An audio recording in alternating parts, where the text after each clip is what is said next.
They found him in Ward 10, trembling, his body racked with pain. He wasn't Dr. Patel anymore. He was something else, something the hospital had consumed. St. Demona's Asylum isn't just a hospital, it's a trap. A place where doctors come to heal but never leave. Tonight, we follow Dr. Raj Patel, a man who walked in full of hope, only to discover that some places are designed to feed on your pain and your soul. It started with whispers in the walls, cries in the night, patients who weren't just broken, they were haunted, and then came the pain. But the worst part?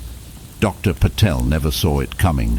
Some say St. Demona chooses its victims, others say it creates them. You'll have to decide for yourself if you can make it to the end of this story.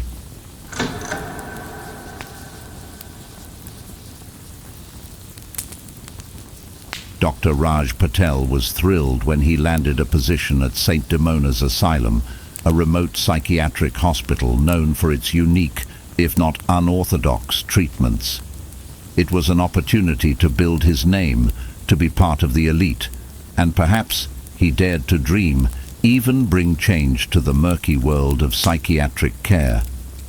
But St. Demona was no ordinary hospital. Its walls seemed to breathe with a life of their own, soaked in the cries and whispers of patients whose agony echoed through the sterile halls at all hours of the night. Raj began his first rotation with eagerness, but that excitement quickly morphed into something darker. The patients were different than he expected. They weren't just troubled, they were suffering in ways he had never seen before.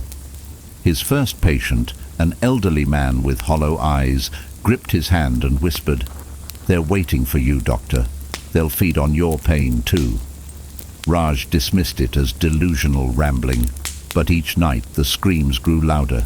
Patients wailed about pain, about fire in their heads, knives in their hearts, about suffocating under invisible hands.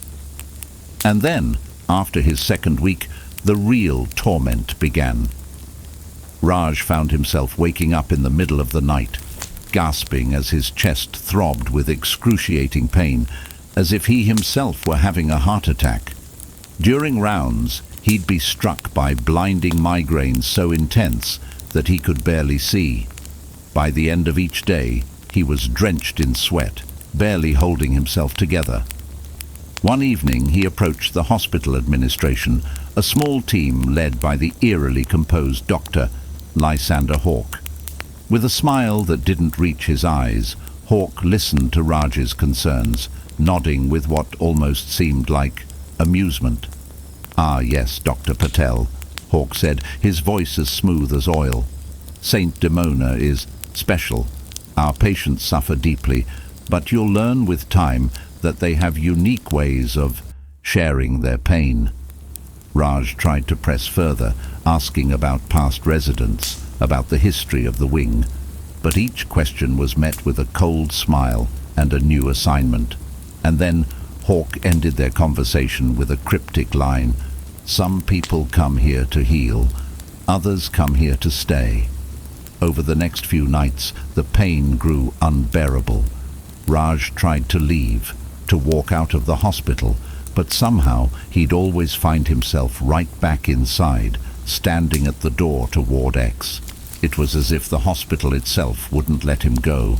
Desperate, Raj started investigating, searching the hospital archives, and what he discovered twisted his stomach into knots. St. Demona's Asylum had a dark secret, a project known as Project Relinquish. Decades ago, the hospital was part of a covert government experiment. The goal was to create biological weapons capable of transferring pain from one host to another.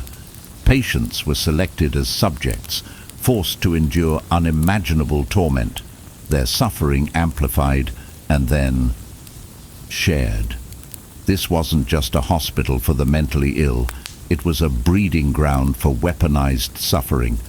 And the administration, they knew they were all part of it.